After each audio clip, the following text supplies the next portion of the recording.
Kaya, everyone. I do love it when everyone goes quiet when I stand up. Doesn't always happen, so. Nanquail Catherine Clark, Nalakadich Wajak Nungamort Kurawa Yeye Kayan Kadak Nijabuja. Hello, my name is Catherine Clark and I am fortunate to be the CEO and State Librarian here at the State Library. I would like to start by acknowledging that we meet on Wajak Noongar country and pay my respects to elders past and present.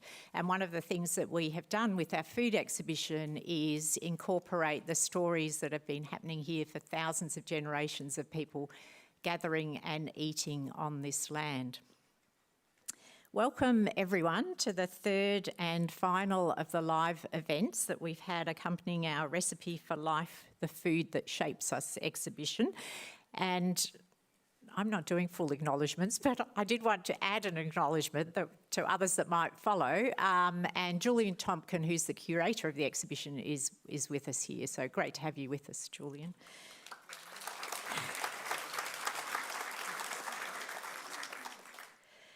So this event today is part of the Boorloo Heritage Festival, so I would encourage everyone to have a look at that program. There's lots of fantastic events on right throughout the city and we're delighted to be part of that festival.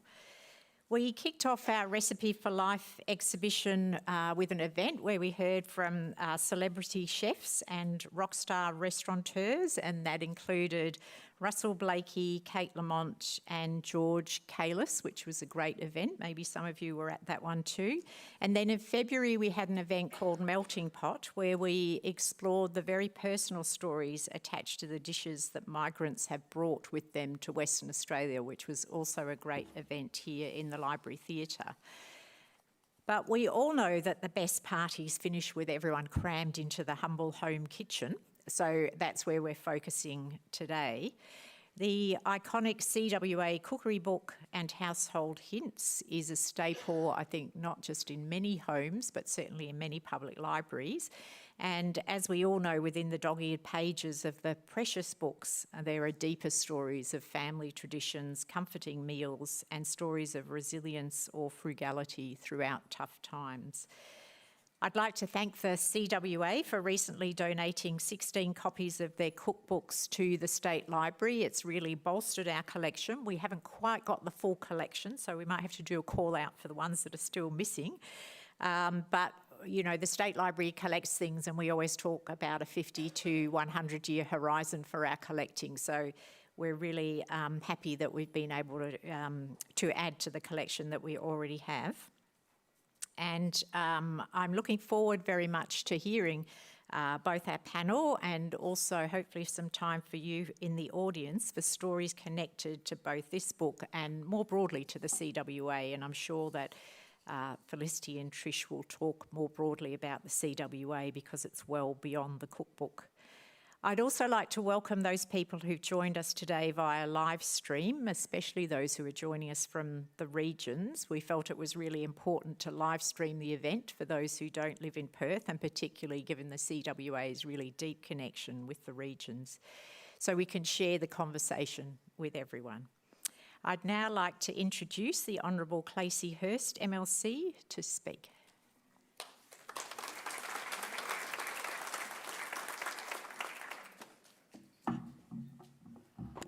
Hi and good morning everyone. I too would like to begin by acknowledging we meet on Wajak Noongar Budja and pay my respects to elders past and present, and extend that respect to any First Nations people with us in the room or joining us online as well and across the state. I'm absolutely delighted to be here today representing the Minister for Culture, the Arts, Heritage and Women's Interests, Minister Simone McGurk. When she asked me if I would represent her today, I didn't actually think there was anyone better to do it because I come from a great family of foodies, in case you couldn't tell. And when you talk about sitting around the room and crammed into the kitchen, and that is literally my life. And I'm very privileged to actually live alongside my parents and grandmother, and growing up, my great-grandparents as well. And we shared so many meals together. I do have a scripted speech, but I was actually talking to Catherine outside. I've got many grandmothers, great-grandmothers and more that were part of CWAs right across the state. But I'll get back to what I meant to say and I'll touch on it a little bit later. There are a few institutions, before I begin, can I also acknowledge the Honourable John Day, AM, who is Chairman of the Library Board of Western Australia. Of course, Catherine Clark, the CEO and the State Librarian at the State Library of Western Australia. Felicity Edwards, the State President of the Country Women's Association, and Trish Langdon, the CEO of the Country Women's Association of Western Australia, who will be on the panel alongside, of course, Blaze Young and Lachlan Bissett, and will be facilitated by Max Veenhuyzen. Nearly? We're close. I'm actually of Frisian heritage and Max has Dutch, so we were talking about that earlier. There are a few public institutions that are as beloved and respected in Western Australia as the Country Women's Association. And I do wonder whether over a century's worth of serving the kind of delicious scones we enjoyed in the foyer have helped add to that sentiment. Today we've come together as a community to look past the scones and my personal favourite, the curried egg sandwiches, towards the very real, serious and significant impact the CWA has had on the West Australian community. Founded in 1924, just prior to the Great Depression, the CWA has a community at its very core. It was an organisation that's aimed to bring together women in isolated regional settings to foster friendship, understanding, cooperation and community effort. And that includes in Harvey, when a woman stepped off a ship from the Netherlands in the 1950s and was welcomed with open arms into Harvey. That's my great-grandmother, my Beppa. Many founding CWA branches' first major projects were to build restrooms where regional farming families, including mine in Pingelly, travelling long distances between towns would often use to eat, nap and feed children during long, often horse-drawn journeys between towns. Many of these restrooms would evolve into hubs for craft, community cooking, op shops, social gatherings and the kind of community fundraising that the CWA is now so synonymous with.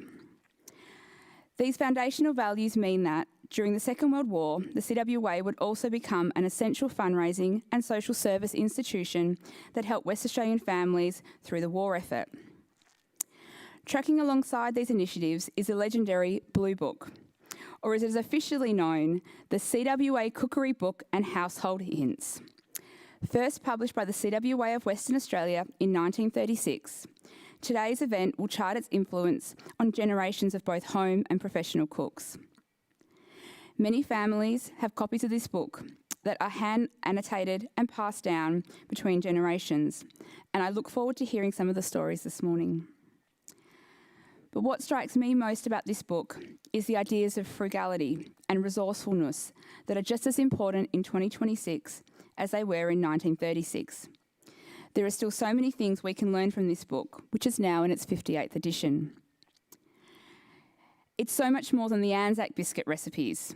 It's a philosophy on how to make things go further when times are tough or when there are more shearers, fencers, drovers or friends at your kitchen table than you expected.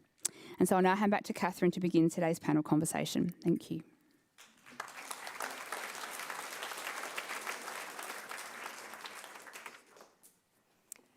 Thank you, Clacy, and lovely to hear your personal connection with the CWA.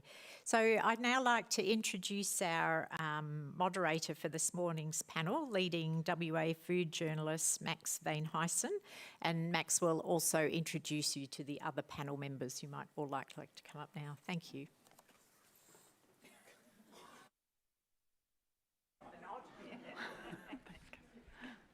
Hello. That was very graceful of me. I apologise for that. Thank you, Catherine, and good morning, friends. And it's great to have you all here. Welcome. I know we're all so busy, so I really appreciate you making time to join us today. And a big shout out to our friends out there on cyberspace. In cyberspace, as Catherine mentioned, this is being live streamed, and the response has been wonderful. I'm looking forward to hearing news of the library setting up its own OnlyFans account really soon. As a food writer, I guess you spend a lot of your time writing about and reporting on the now. But personally, I think it's just as important, and even more important, to remember the past and to celebrate and acknowledge that trailblazing spirit. So when the State Library approached me about being involved with this project, and I was talking to David Craddock, who's the engagement manager, I don't think I waited for him to finish talking before I said yes, because the chance to deep dive into an important organisation you just couldn't pass that up. So when I started this project, I thought I knew about the CWA, the tea towels, that book, a certain baked good that starts with S and rhymes with John. But as I kept going, I realised, not for the first time in my writing career, how little I knew. And as I kept digging into these archives at the library with magazines, books, microfiche, this picture emerged of this organisation that's made some really important contributions, not just to food culture in WA, but I think WA culture generally. And I think if you want to have a conversation about the CWA and food, you couldn't get a better lineup of people than who we've got here today. So I'm just going to quickly introduce everybody. I suspect you'll probably know who most of these people are, but just in the interest of keeping things moving along, could I ask everyone to keep their round of applause for the end? So hopefully we're going to have as much time for audience questions as possible. I'd just like to start first with Trish Langdon, who is the CEO of the Country Women's Association of Western Australia, but I'm going to say CWA from now on. CWA, she grew up surrounded by farming and agriculture. Her mum was a CWA member. Her mum's family also helped establish the iconic WA food brand Watsonia. So I think she's very well qualified to talk about both food and CWA. Next is the wonderful Felicity Edwards. She is the president of the CWA. She grew up in Harvey to a multi-generational sheep and wheat family. And her early years was surrounded by community values, agriculture, and of course the CWA. When you're part of a family of great cooks, it's inevitable that you will follow suit. Just ask Blaze Young, the executive chef behind Edward and Ida's Foxtrot Unicorn, as well as New Ruin, recently and dearly departed. She is also a big fan of nostalgic, delicious old school flavours. And the final member of the panel is Lachlan Bissett of Big Loaf Bakery, a wonderful bakery that combines contemporary breadcraft with nostalgia via chunky vanilla slices, a very famous cinnamon bun, and glorious pies. I think I owe about like 2 kilograms of body fat to Lachlan Bissett and Big Loaf. Friends, can we please make all our panel members feel welcome?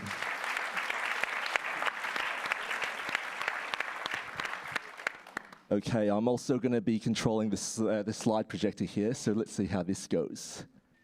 Oh, there's everyone, in case you forget who's who. Hello, Trish. Welcome to the panel. I think everyone here knows something. It's safe to say everyone here knows about the CWA, but as the CEO, I suspect it's safe to say you know the most.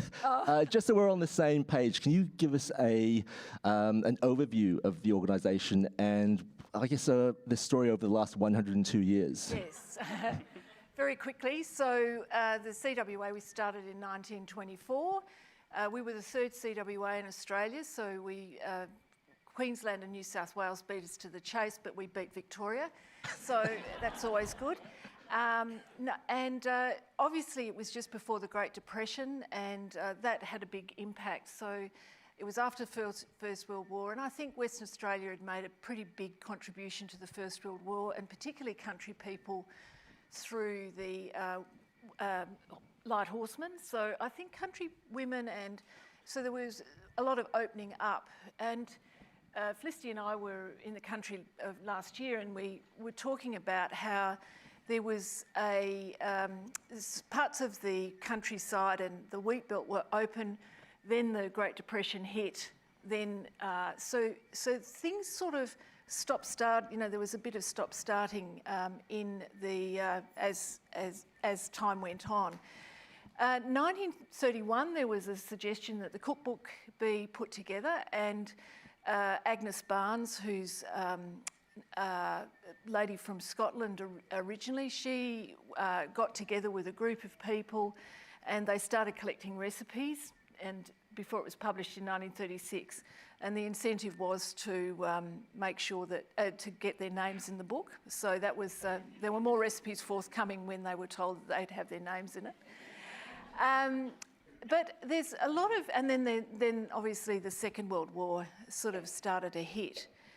We, as Max said, we had a big effort through that time as well. So we were sending vests and knitting socks for the soldiers. I think the other thing that people perhaps don't realise is that we've also, around that time, we were looking at how we could provide opportunities for children in the country to be educated. This was before junior high schools were being built by the government, but it was before that time, and so we started accommodation hostels. We got out of that. That finished by the late 60s. And so that was really important to provide those opportunities for children. And we also got into seaside holiday units, so that kids and country people who were in the land could have a holiday by the sea. In the 70s, we started some retirement villages, some in Geraldton, Albany, and Rockingham. So we've sort of had our fingers in lots of different pies. Nice, Trish, nice. Joke. And I suppose it is all about community, and it's about giving back. And I think it's about joining women together during the good times, because there's inevitably going to be bad times, and that's what happens in the country with drought and weather and so on. So obviously there's 2/3 of our branches are in the country, 1/3 in the city, and we're 102. The organisation looks good for 102. It's funny you mentioned the seaside home. I think it was called Sunshine. Yes. That was one of the, through my research, that was one of the I guess the sources where the royalty money from the cookbook went to. Yes, yeah, that great. was. And and then there was other ways that they funded some of the other things. But, and yeah, the cookbook has been going, as we know, for 90 years. And not that we only just realised that a few weeks ago. Bev Duckett's here, I know. So, and we both looked at each other and went, oh my goodness, it's a pretty important anniversary. So, yeah, so those sort of things did fund other parts of the operation of the CWA. Great. Now it feels like a good time to throw to Felicity. You're 33rd president. You've been in the hot seat since 2024. So obviously you've got a very big picture view of the CWA. But right now, I'd like to sort of just zoom into your story and your early memories of the CWA. Can you share those with us, please? Sure. So my earliest memories, I was born in Beverley, out in the wheat belt, and I think my earliest memories are just of the CWA just being that stable presence in town, you know, alongside the football club, the tennis club, and the pub. They're iconic, and I remember the CWA ladies, you know, the cake stalls outside the co-op in the main street, at every event, you know, just being a presence there. And we have branch rooms in Beverley, and those branch rooms were just a bustle of activity, and it was always just a safe and welcoming place to go to. You just knew that was almost home. So that's sort of my first memory. But one of my special memories is I received a book award for a citizenship award when I was in primary school at Beverley, and it was sponsored by the CWA branch, which quite often happens and still happens today. The branch ladies will sponsor book awards for children. And Lorraine Sims is actually here. I obviously can't see her, but she was the special CWA lady that actually gave me that book award in the 1970s. Wow. And it really, I mean, it was special at the time, but it stayed with me ever since, because it really sort of showed me what CWA stands for, that encouragement of young girls to reach their potential and to strive for something. And for me to sort of 40 odd years later come around to be the state president of that organisation, it's just, you know, it's really pulls my heartstrings to know that it possibly came from something that was influenced in me very, very long time ago. Mm. How lovely. What a nice full circle moment. Blaze, I was sort of mentioning before, I look at the food that you've cooked at your various venues, and I see sort of a nostalgic sort of theme running through everything. Was the CWA part of your culinary, upbringing? Yeah, absolutely. I'm very privileged to come from a big family of cooks. And I have a lot of memories of cooking as a very young kid with my grandma in the kitchen, straight out of this cookbook. She loved cooking sweets. She had a real sweet tooth.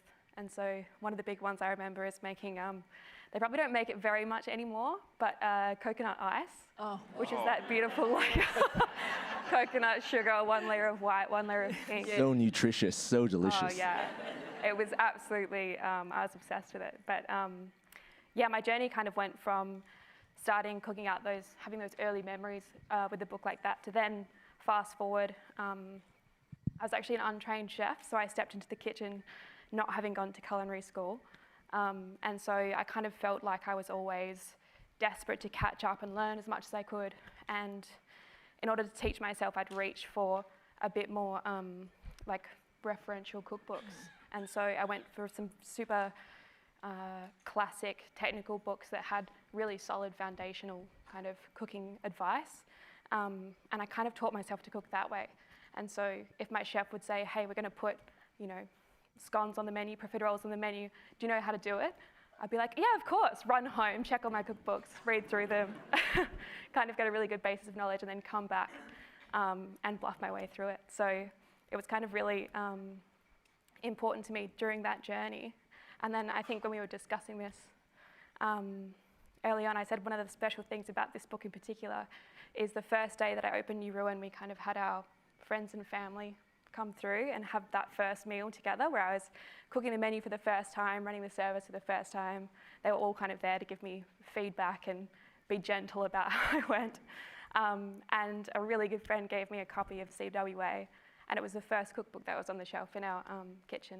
So it was just really special to have it there. And then if a chef came to me and was like, we've got too much figs, what are we going to do? We grabbed the cookbook down and grabbed a jam recipe out of it, and it was just a really incredible reference for a starting point for a lot of our recipes that we ended up developing there. Oh, how good the CWA was part of the story at New Ruin. That's amazing. From one female cook to another, and Trish, you mentioned Agnes Barnes before, who I think is perhaps one of the state's most important food writers. For those that don't know, she was the editor of the cookbook in 1931, and you sort of touched on her history before. 1931, she started putting it together. There were all these delays in getting the book printed because of a paper shortage, and I think there was some printer issues. Can you give us a sense of Agnes and the sort of recipes and food that they were that she was looking for at the time? Well, I wasn't alive at the time, but I think, I think it was, as a Scottish woman, and I come from, half of my family's Scottish as well, and I think that there's something about that which is about being economical and being using what you needed to do. If you needed to cook for crowds, what were the quantities? So I think hers was about it was really good home cooking with the recipes from women, tried and tested recipes. So in the first lot of editions, it did have the names of the ladies, all from all different parts. But I think, I just think that was the philosophy that she got, and she had, her daughter was the one that typed it all out. It was given to Wig & Son. I think that was one of the printing firms in WA at the time. There were lots of advertisements in the early editions for different, including vacuum cleaners there was a fridge, Electrolux refrigerator, kerosene refrigerator. Yes, perhaps not vacuum cleaners. But yeah, so I think it was sort of very much about a recipe book. And as we think, I think Max, and we've done a bit of research, and our belief is that it's the first CWA cookbook in Australia. So there was one put out by CWA Bundaberg, but not, this was the first state-based one. And it's certainly the longest one in print. Certainly, yeah, absolutely. The longest, that sort of instantly recognisable cover. But I Yes. really think that I'm sure everyone's seen this, but I brought my copy. I think this just a strong design. It hasn't changed. Its look has sort of been constant since 1936. In this day and age now of TikTok food influencers and Uber Eats, the book still seems to be relevant. Why do you think that is? I think that there's probably lots of reasons, but I think what it is a lot of, and we get these stories all the time when we see people at the Royal Show and so on. So people associate it with rites of passage, whether it's 16, 18-year-old engagement present, shower, morning, wedding presents. When I took the job at the CWA, my cousin who lives in Melbourne said to me, "Oh, isn't that the cookbook that Grandma gave us?" So there's all of these. So I think that part of it is also nostalgia. But I think once people actually, what happens is that people keep them, and then then they're offered to us. And this is the sort of state that we get. So this one I think is going to be donated to the library. But this one, and in it has got all of these old ads and cut out, so the person who had this, and we've got the lady, and then we get a little bit of history. So this was Beryl Edith Clarkson, born in Dongra, and then it was who she married, and then who her parents were, and then they were farming, and then there's all these ads. This one was given to me. This is another one that was given to me by a friend was her mother-in-law's, and literally. So I think it's nostalgia, and this is all memories, and lots of little, again, little cut-out bits, and I think that they represent family, they represent events and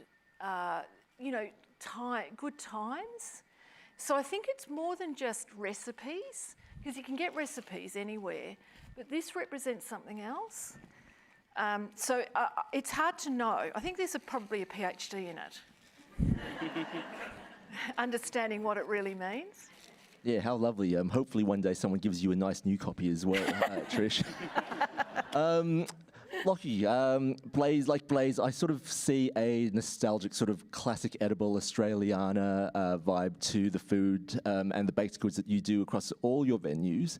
Can you talk about the influence that perhaps country cooking, the CWA has had on your approach to food? Absolutely.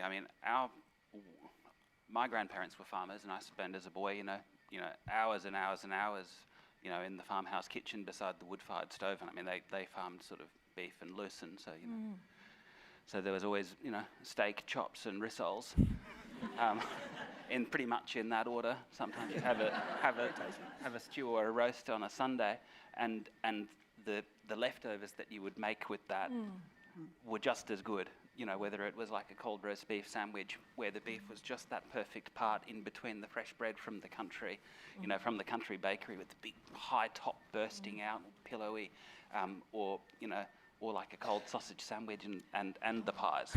The pies, when you make the pastry with your fingers, with the butter, with nice flour, and it's literally just butter and flour and maybe an egg yolk and a little bit of water, and in your stew it's not much more than onions, carrots, celery, meat, and that to me is just like the fundamentals of cooking, and that's the kind of the recipes that's in this book. And I think that what's really interesting now is having come full circle where I'm now a professional, so much of what is contained in that book as advice or just expectation are fundamentals that new generations still need to be told.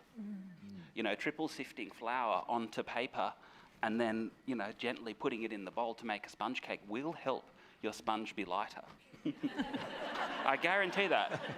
Putting a cloth over your drying rack, folded in half, a thick one, does stop, your cakes from getting marks from the cooling rack.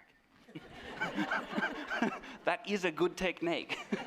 We use that in professional kitchens. Yeah. And to think that it's, that it's in so many people's homes as well is like, oh, this is really good.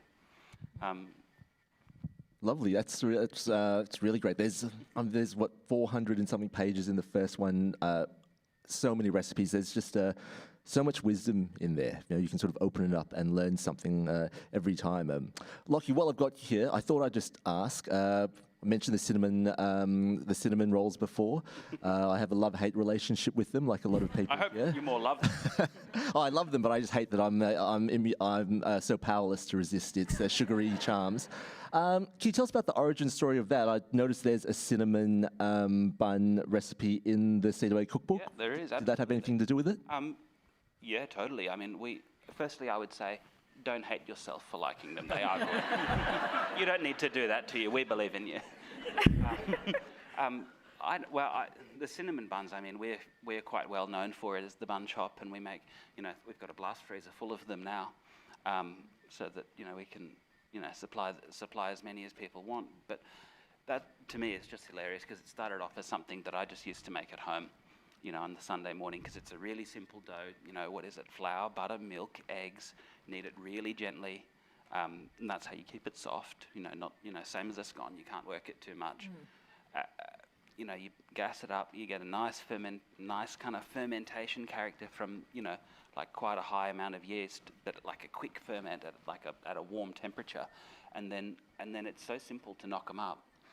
When we opened our first shop nearly 9 years ago now, I just knocked them up because I needed something sweet to go on the counter. And that was what, it's just with store cupboard ingredients. And now, here we go. Everybody loves them.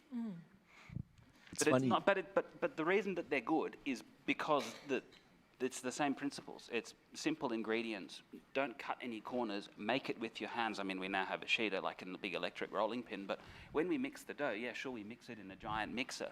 But we mix it with the same techniques and the same things in mind that you would mix it at home in your kitchen in a bowl. All your ingredients at room temperature. Like, I even tell the bakers now, the development on this dough is like, no second speed. It needs to be like somebody's made it with their hands. And that's why they're good. Isn't it funny how doing the basics and sometimes just doing something because a practical sense can somehow evolve into something really beautiful and really important.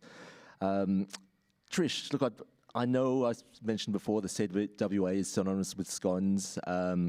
Probably the name of this panel didn't help. I'm sorry about that. But one thing of going through the archives was that I think the CWA has never been afraid to roll up its sleeves and fight for a cause it believes in. This illustration up here from the West in 2018, a response to the CWA protesting cuts to agricultural colleges. Yes. Over the last 102 years, can you share maybe some of the causes and perhaps the ways the CWA has sort of advocated for not just women, but I think communities in general? Yeah, so we mentioned the educational colleges. We've also provide scholarships to medical and dental students, nursing students. So last year we provided $30,000. So what we're trying to do with medical students is students who go out to country placements for a year. Sometimes they do that tough, and so if they get a bit of help during that year, they're more likely to go back to rural areas to practice when they finish their studies. So I think we're looking at how we can better support young people with education. We've talked about so that was one of the a protest for keeping the colleges open. We've always advocated for road safety. That's been another one of our big ticket items. There's also, there's lots of different ones that relate to health and well-being. A lot to do with ensuring that children and families get equal equal or opportunities in the country. So we've done some work with making sure that the bus systems in the country areas can get kids to school, things like speed limits on seat belts, white lines down the road. There's quite a few different things along those lines. Yeah, so I think we sort of see, if there's an issue that comes up that I think it's something we can do. We've got a very long-standing one at the moment, which is going to come up a bit more, is in one of our members with train lighting, so that people who come up to level crossings that don't get lights, there's a lot of there can be danger there with hitting trains, particularly those long trains that pass through. So there's any number of issues that can come up and that we've advocated for. Amazing, like you said, not just scones and tea, right? Felicity, a lot of the conversation so far has sort of been looking backwards, but obviously the CWA is still an active member of its communities. Can you share some examples of how it's feeding people and West Australians in this day and age? Sure, I think it actually relates, like you said, to what the others have said, in that CWA is still the heart of communities where we are, and a lot of it comes from being what our branches and our members do is very simple, basic, practical work in their communities, and all in the aim of achieving the mission of strengthening the communities. So whether it's advocating for issues that are important to them in their town or in their region or across the state or even globally, some of them, or it's baking cakes and raising money, everything that they do is very practical, and I think that's still really important. And so going forward, that's what we're trying to keep going, is that understanding and that knowledge to the community that we're there, and we see the gaps in what's happening. We see a need and we step in and we fill it where government doesn't do it or private enterprise doesn't do it, and we do it in a really practical way. And I think that's what makes a community nice and strong, when they know that there's somebody there that's just got their back and doing the little things to strengthen their community and make life much better. Because as we know, it's uncertain times at the moment and rapid change and everything, and it's a scary place to be, but you can kind of rely, and I think you've always relied on the CWA to be there and keep the community strong, and we're still doing that, and we want to keep doing that. Yeah, I love that. That's wonderful. As well as obviously being quite integral to the organisation's day-to-day, you're also a member of your local branch, which is the Perth Bells. Yes. And I think what's kind of interesting with the Perth Bells is that it's a very different, perhaps, branch or setup than I think what most people might associate with the CWA. Can you tell us? Oh, there you are. Can you tell us more about the Perth Bells and I guess how they're different or the same, as well as the same, to a traditional CWA branch? Yeah, well, so we were founded in 2009, so we're only sweet 16. And we were founded, our founding member, Jo Hawkins, she'd spent some time in London working, and she came back, or when she was over there, she noticed that a lot of women at her age, working women, had joined the Women's Institute. You might be familiar with them in the UK. And they were called Bells branches over there, and they were finding their own sort of social community in what was working for them. Because they were working, it was doing things differently. So when she came back to Perth, her grandmother was in CWA, and she sort of thought, oh, this could work, because the traditional CWA branch would meet Tuesday morning, 10:30 at the town hall. And she thought, well, that's not going to work for women like me if we want women like us to get together. So she started the first Bells branch, the Perth Bells branch, and I think they met at the pub and had a few wines and a few cheeses, and yeah, they did their activities and still do. My branch still do our activities at night and on weekends, and we meet at night. At the pub? Sometimes, quietly. But we've evolved into, like, I guess the idea of the Bells was that they were this young, trendy sort of thing. And I'd like to think I'm young and trendy, but we have diversity in our branch now, and anything from I mean, we don't put an age limit on it. There is no age limit. So it's, 20-year-olds to 60-plus-year-olds and all different life stages. That's the beauty of it, is we've got young mums, we've got students, we've got women caring for their older parents and professionals, a lot of professionals. And that's part of this evolution, is let's be something that is open to all backgrounds and diversity, such that it is of demographics and everything, and let's make the branch what it needs to be to engage and welcome everybody and anybody. And so we've got 5 Bells branches across the state now, some in the country, and they do what CWA does. They just do it in a sort of a modern way, sometimes a cheeky way. We've been known to have what we called a stitch and bitch at the pub. Which was a public knitting sort of event. We're teaching people to knit, but doing it at the pub in the daytime, and just doing it. Same thing that other branches, older women do, but doing it where we want to do it. So, yeah. That's great. # stitch and bitch. That's wonderful. And I think that this idea of resilience is part of the CWA generally. Blazer, traditionally, let's be honest, the kitchen was probably quite a male-dominated environment once upon a time. So it's amazing that within your group you've got a couple of great female head chefs. So there's Cassie and Senna, who are the head chefs of Edward and Ida's, as well as Foxtrot Unicorn. It's been great to see the hospitality industry sort of acknowledge some of the issues that have in the past perhaps have been swept under the rug or just accepted as part of business. You've worked in bars and restaurants for a while. From your perspective, how have you seen the culture change in hospitality? Well, it's been a major change, really. I started working in kitchens about 12, 13 years ago, and my first kitchen, I was the one female cook in a brigade of 15. And so I guess the visibility of women in professional kitchens back then just wasn't a thing. I remember reading an article in the West Australian, and it was, hey, look at these female head chefs, and there was 3 of them. There was 3 female head chefs in Perth, and it was just something that, kind of wasn't seen very much. And I think stepping into an environment like that, you kind of, especially in my experience, have to push yourself to feel like you have to be fierce, you can't complain. I would never ask anyone to lift anything for me or do anything for me, because I felt like I had to have this kind of coating of strength and strongness. I couldn't tell anyone if I was feeling sick. I just had to have this serious grit to kind of keep up with the guys. And that's the only way that I would be taken seriously. And then I was really lucky as I progressed to meet some other really strong, like-minded women, and we found ourselves working in the kitchen together.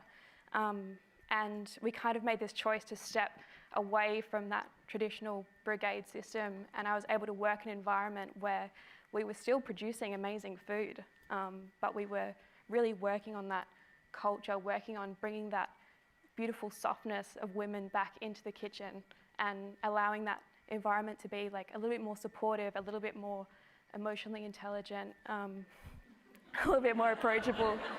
And it turns out, women are formidable cooks. They're fantastic leaders. They're fantastic to work with. And so kind of by accident, as I went along with my career, I was slowly collecting these women that I just adored working with. And then, I didn't really plan it, but when I opened New Ruin and made the call to all of my favourite chefs that I'd worked with in the past, they were all females. And then all of a sudden, it was this huge story that I was running this all-female kitchen team, which was completely by accident.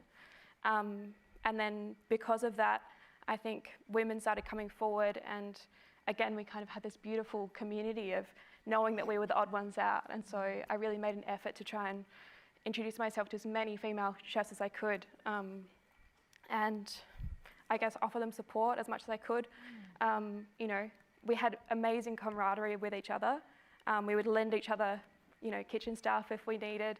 I often take people's young cooks into my kitchen to give them work experience.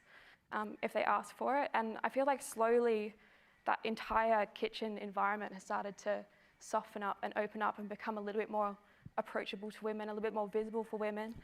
And then, I was just really lucky that these incredible women kind of saw what I was doing and wanted to come and be a part of it.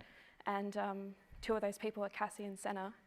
And so they've worked with me on and off for the last 4 or 5 years. And I've just grown into these incredible leaders who just lead with kindness and so much brains and so much grit. And we just run these beautiful kitchens that, for me, the important thing was always, I want to create beautiful food, but I want to have a good time doing it. I don't want to come to work and feel stressed or anxious or,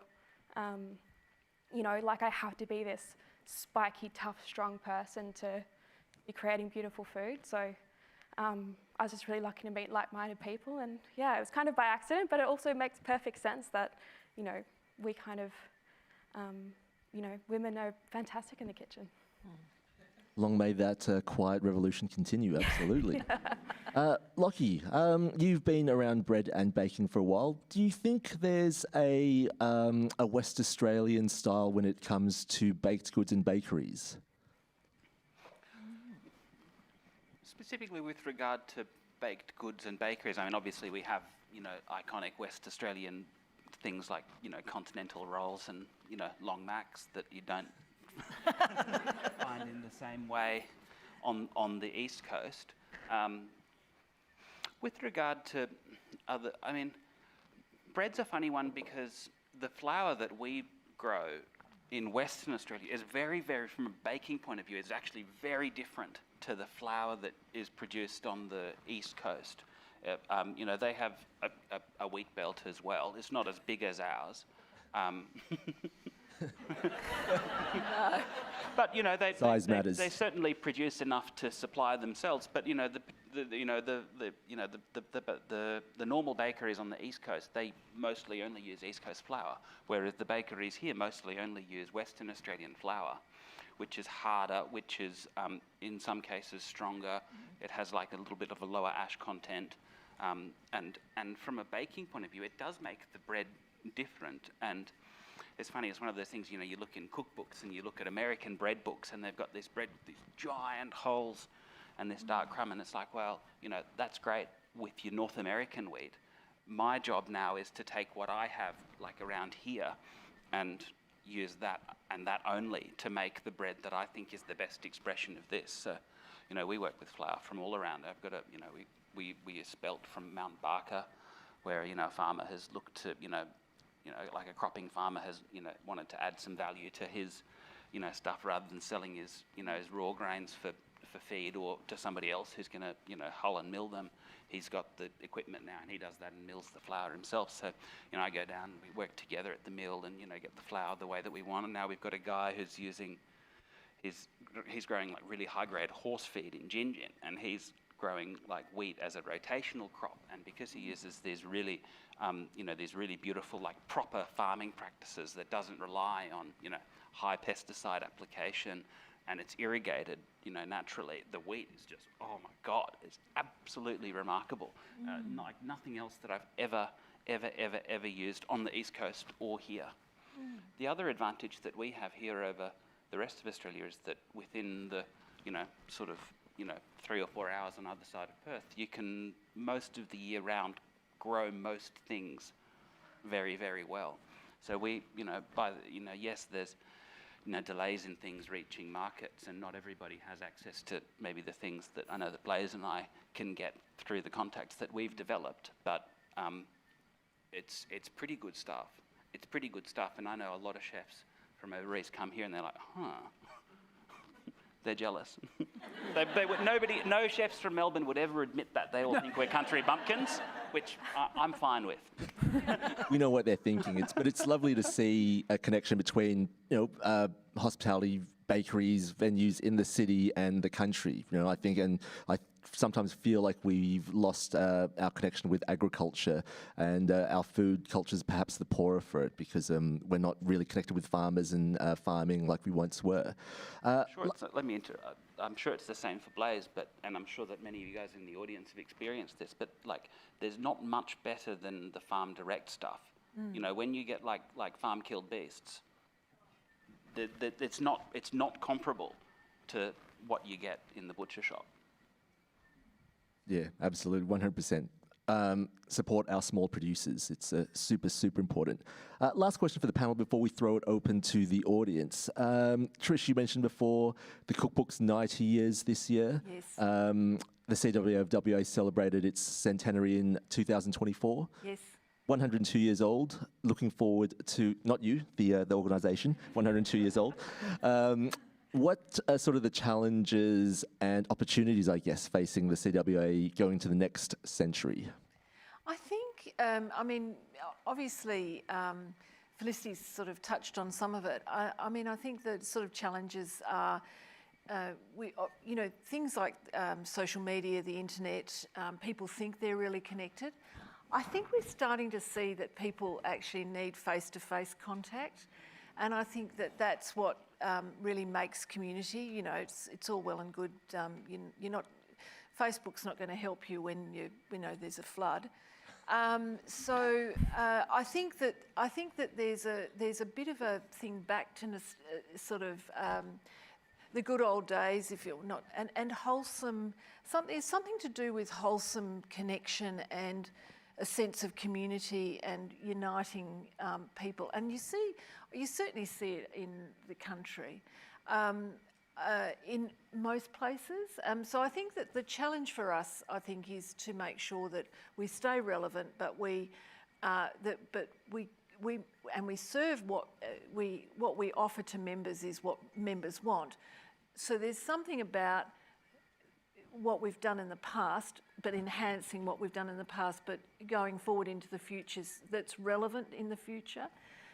So we can't ignore, the world has changed and you can't ignore that, but you also, I think there is something about making sure that it's about connections, friendship, and community. I think that they're the necessary ingredients.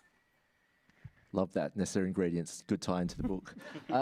Thank you, Trish. Thank you, Felicity. Thank you, Lachlan. Thank you, Blaze. Before the audience questions, can we just have a massive round of applause, please, for the panellists?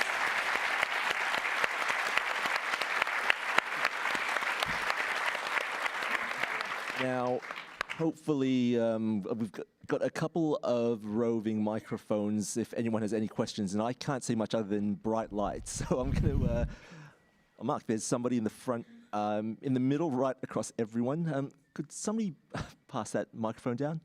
Thank you. I just wanted to say that whatever cookbook there is around, would it have written in it how to make calf's head soup? Yes. How to draw a fowl, how to wash a fleece, how to make soap, which I've done many times from the CWA Cookbook. And with the way things are going at the moment where we should be self-sufficient, maybe we should all have a CWA Cookbook.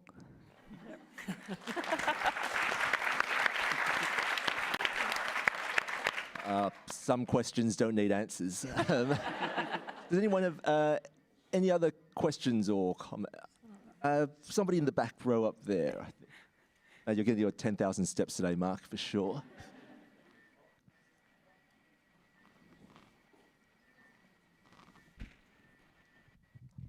Hi, wonderful discussion today. I've thoroughly enjoyed it. I consider myself quite a good baker. My cupcakes are superb, according to my nieces and nephews, but I have never been able to make a scone.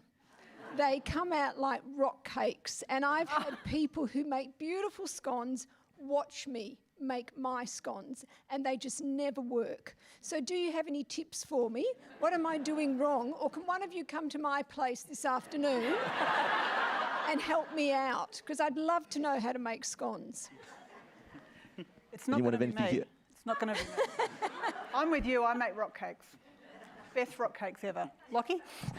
I'm happy to talk about scones, but I'm certain that there are people in the audience that have far, far, far more experience than I, and it's one of those things where repetition is absolutely key. But, the fundamental... A scone is a simple thing, right? But with cooking, the simplest things are the hardest things. The perfect croissant, the perfect baguette. A scone relies on number one, not overworking it. Number 2, making sure that everything is at the right temperature, Yep. all at the same temperature. Number 3, making sure that the oven is hot. The brushing of the milk on the top is important. I was always taught to cut the butter in with a knife, and I always think, we were discussing this briefly before we came in, and if anybody disagrees, raise your hand because we can have a fight. But I think from a technical point of view, when you cut the butter in with the knife and you leave some of the pieces bigger than the other pieces, when the fat melts, the steam from the water comes out, and that, like, being in the little pockets helps lift the whole thing up. And if you watch a scone rise in the oven, they always rise kind of like a little bit this way, a little bit that way, a little bit this way, all the way up. And don't use a fan-forced oven. Many ovens now, the fan-forced function, and most of the recipes in this book are designed for non-fan-forced ovens, particularly the older editions where it says convection oven. Most ovens, a lot of ovens now have a fan setting that you can turn it off, but you want the top and the bottom setting, and you want it preheated. But if you have the fan oven, then the fan blows so much hot air around that the outside of the scone seals before the inside can grow. Yeah. And then they don't achieve their full height.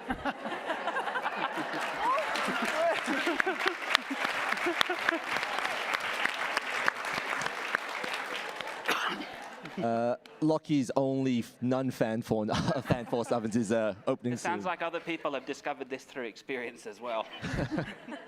Just before we go, just to the next one, just to let you know, the scones that have been supplied out the front have been made by Menshed in Claremont. So like Lockie, they've got some tips. So they also, I think I've heard the cutting with a knife from expert scone makers. And the other thing is not to twist when you're cutting them out, not to twist. You cut and like that. And I would say that the technical reason for that, and you know, the best, everybody knows that your grandma makes the best scones, and my grandma had the oldest galvanised, like fluted cutters that you've ever seen, and they were so thin, and they were so sharp that you could cut yourself with them. And having that dough just patted out, and then one stamp, one shot, 1 kill, as we'd say, and then lifting it straight up. What it does it allows them, it makes them lighter by allowing them to rise because the sides aren't stuck together. If you cut it with a glass and you twist it on, then you seal it on the edges, and then it can't lift as easily. And I mean, a scone in the oven is not very strong, right? You know, they're tender. Yeah. So anyway, so I think it's good to have you here to I'm happy. not me and not to explain it. I'm happy to answer any questions. You'll never shut me up about that stuff. I think there's a lady up here. We'll keep going, a few more questions. I'm scared to interrupt a discussion about scones now, but thank you to the panel. This is my beautiful 83-year-old mum here who just talked about making soap, and we've talked a lot about baking, but I was interested, particularly Trish, on your reflections on the household hints component of the book. You know, everything from how to make soap through to how to look after your kerosene lamp, and what you think the themes there are of how to be self-sufficient, how to look after yourself and provide for your family where you are remote and isolated and often don't have access to a lot of things, and what you see the influences of the household hints aspect of the book.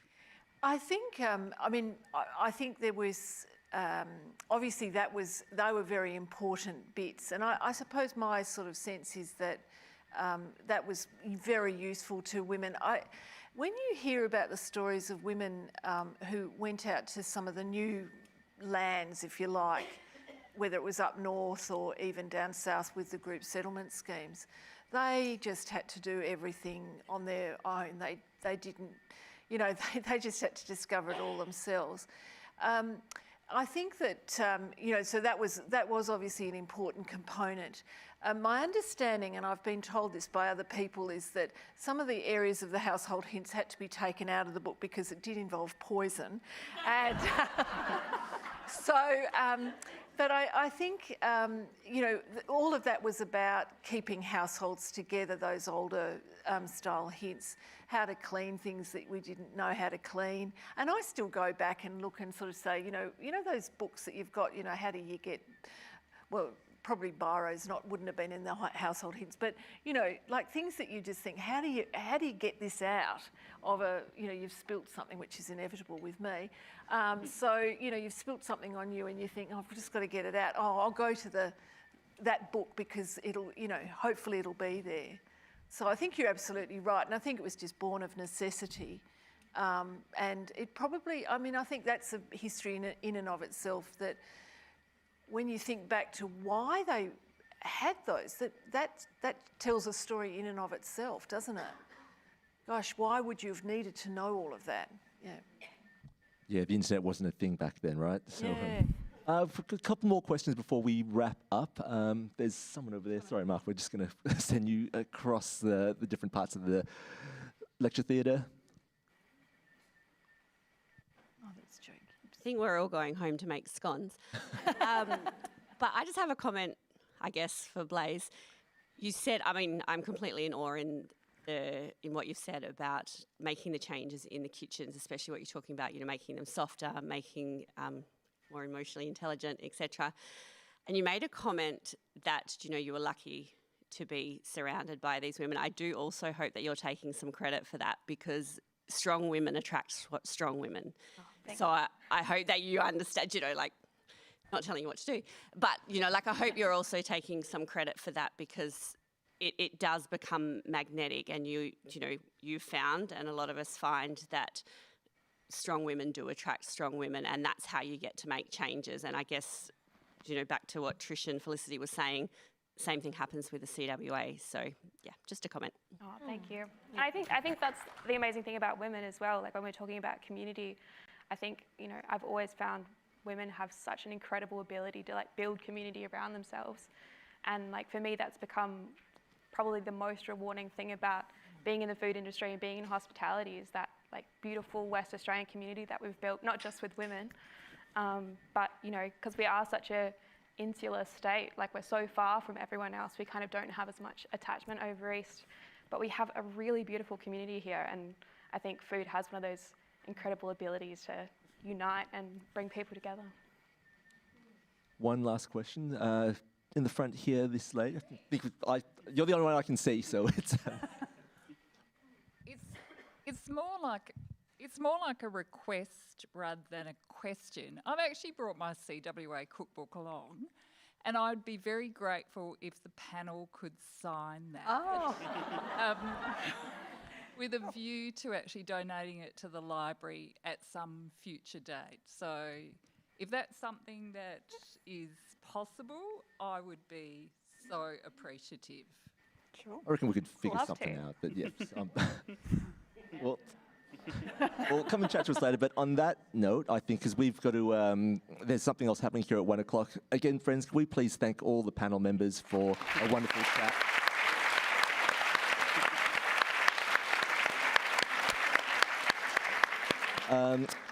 Again, thanks so much for coming. If you haven't seen the exhibition, today's the last day. The exhibition in the foyer is going to be open for. Julian Tompkins did a fantastic job putting it together. I implore you to go and see it. And if you're, as part of the festival, there's also the CWA talks at the National Archives this afternoon, talking about the organisation's role as a disruptor and effector of change. And yeah, it's going to be a really great chat. So hopefully see some of you there. Thank you again for joining us. Hang out in the foyer. There might be some more baked goods there. I don't know. But again, thank you for coming. Have a wonderful afternoon and be safe, and go CWA.